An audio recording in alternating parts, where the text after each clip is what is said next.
नमस्कार।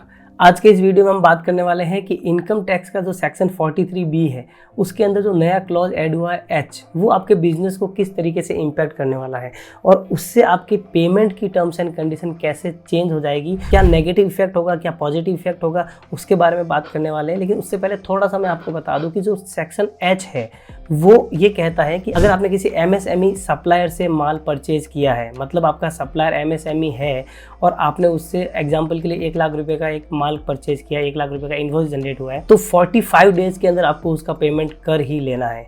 अगर 31 मार्च के दिन तक आपका उसका पेमेंट ड्यू है और 45 डेज से ज़्यादा हो गए उस इनवॉइस को, तो वो जो परचेज आपने 1 लाख रुपए की थी वो आपके एक्सपेंस के अंदर डिसअलाउ हो जाएगी। मतलब आप प्रॉफिट एंड लॉस में एक्सपेंस में नहीं बता पाओगे, उसको आपको इनकम में बताना पड़ेगा। और जैसे इनकम में बताओगे तो आपको भी पता है क्या होने वाला है, सीधा आपका टैक्स बढ़ने वाला है। जी हाँ, तो इस पर पूरी बात करेंगे इस वीडियो के अंदर, हर एक क्वेश्चन का आपको आंसर करेंगे, तो पूरा वीडियो जरूर देखें। तो यहाँ पर बात कर लेते हैं सबसे पहले कि सेक्शन 43BH है क्या और गवर्नमेंट का इसके पीछे इंटेंट क्या है, मंशा क्या है। तो बहुत सारे लोग हम वीडियो देखते हैं उसके नीचे कमेंट लिखे होते हैं कि गवर्नमेंट को ज़्यादा पैसा कमाना है, ज़्यादा टैक्स लेना है, इसीलिए गवर्नमेंट ने इस तरीके के रूल्स एंड क्लॉजेज लेकर आए।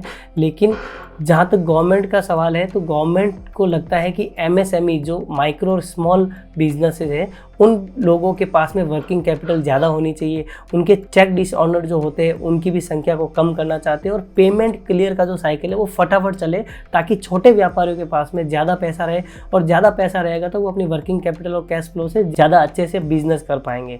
तो गवर्नमेंट का सीधा सा इंटेंट है कि छोटे जो व्यापारी है उनको पेमेंट जो है वो टाइम पे मिले, ताकि वो अपने बिजनेस को और अच्छे तरीके से कर पाए। सेकंड, MSME क्या होता है, किस किस पे अप्लाई होगा, क्या मैं एक व्यापारी हूँ तो मेरे ऊपर अप्लाई होगा, उसका आंसर मैं अभी आपको करता हूँ कि MSME के अंदर अभी जो ये सेक्शन 43BH का अप्लाई होने वाला है वो होने वाला है माइक्रो और स्मॉल के अंदर, मीडियम व्यापारियों के ऊपर नहीं होगा, माइक्रो और स्मॉल। अब आप बोलोगे माइक्रो और स्मॉल क्या होता है, तो माइक्रो बिजनेसेस उनको बोलते हैं जिनका इन्वेस्टमेंट जो होता है इक्विपमेंट मशीनरी के अंदर 1 करोड़ तक का हो और जिनका टर्नओवर जो होता है वो 5 करोड़ तक का हो, ऐसे लोग माइक्रो की कैटेगरी में आते हैं। और स्मॉल की कैटेगरी में वो लोग आते हैं जिनका इक्विपमेंट का या प्लांट का जो इन्वेस्टमेंट है वो 10 करोड़ तक का हो और उनका जो टर्नओवर है साल का वो 50 करोड़ तक का हो। तो यहाँ पर आपको ये डेफिनेशन पता चल गई कि माइक्रो और स्मॉल के अंदर कौन कौन से व्यापारी आ सकते हैं। अब इसके अंदर आप बोलोगे कि मेरा तो MSME रजिस्टर्ड ही नहीं हूँ, भले ही मेरा टर्नओवर 15 करोड़ का है लेकिन मैं रजिस्टर्ड ही नहीं हूँ तो मैं स्मॉल नहीं होऊंगा, तो क्या मेरे ऊपर ये अप्लाई होगा।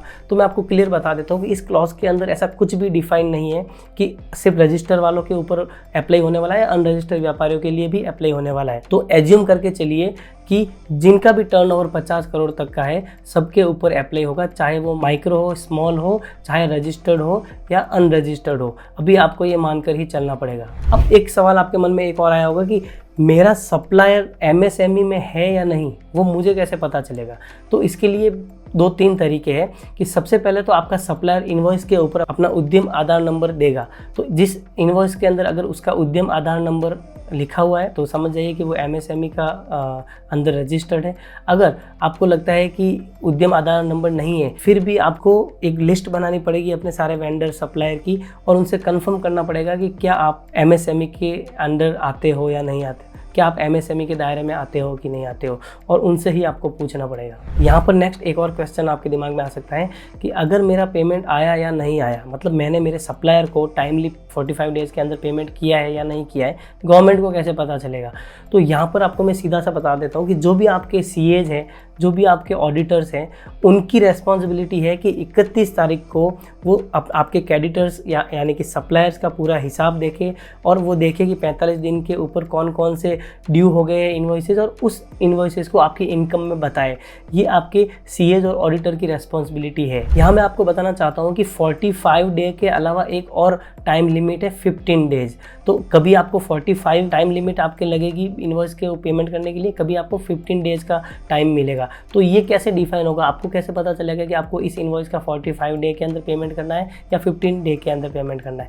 तो इसमें आपको मैं बता देता हूँ कि अगर आपके सप्लायर के साथ में आपने रिटर्न कोई कंडीशन लिखी हुई है टाइम की, एग्जाम्पल के लिए आपने सप्लायर के साथ में रिटर्न एग्रीमेंट किया हो कि मैं इतने टाइम में आपको पैसा दूंगा, तो आपके ऊपर 45 डेज की टाइम लिमिट अप्लाई हो जाती है। मतलब आपको उस इनवॉइस के अंदर जो पेमेंट करना है वो 45 डेज़ के अंदर करना है, क्योंकि आपने रिटर्न एग्रीमेंट किया है। और जहाँ पर रिटर्न एग्रीमेंट नहीं होता है आपके सप्लायर और आपके बीच में, वहाँ पर आपको 15 दिन के अंदर अंदर पेमेंट करना है, नहीं तो वो आपके इनकम में माना जाएगा अगर 31 मार्च तक भी अगर वो क्लियर नहीं है। तो आपको ये पता चल गया होगा कि 45 दिन और 15 दिन कब लगेंगे। 45 दिन तब लगेंगे जब आपके रिटर्न एग्रीमेंट कर रखा है आपने टाइम लिमिट का, ड्यू डेट का, और 15 दिन तब लगेंगे जब आपने रिटर्न एग्रीमेंट नहीं किया है कोई भी सप्लायर के साथ में कि मैं इतने दिन में आपको पैसा दूंगा, तब आपको 15 दिन की लिमिट लगेगी आपके ऊपर। ओके, एक और सवाल आपके मन में आ सकता है कि ये कौन से ईयर से एप्लीकेबल होगा।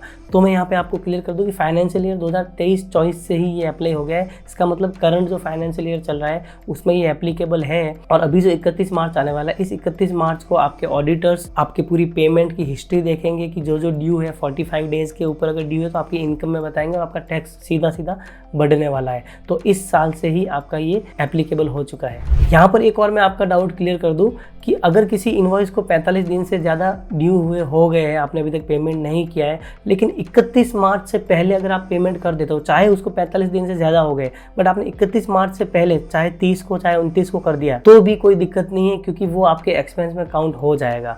यहाँ पर बहुत सारे लोग कहते हैं कि हम अपना आधार उद्यम सरेंडर कर देंगे तो हम एमएसएमई के दायरे में नहीं आएंगे, तो हमारे बायर को ये टाइम लिमिट और ये सब प्रॉब्लम्स नहीं आएगी।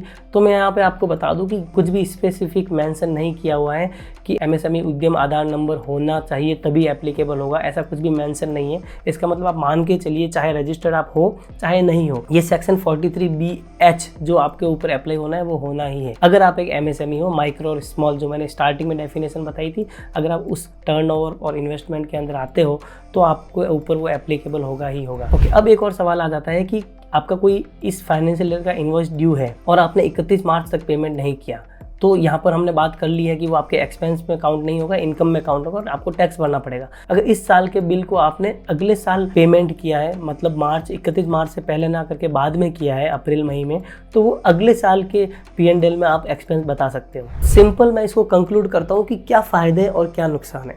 तो फ़ायदों की बात करूँ तो एक छोटा व्यापारी जो माइक्रो और स्मॉल की कैटेगरी में आता है, वो व्यापारी को पेमेंट्स क्लियर होने में बहुत मदद मिलने लग जाएगी।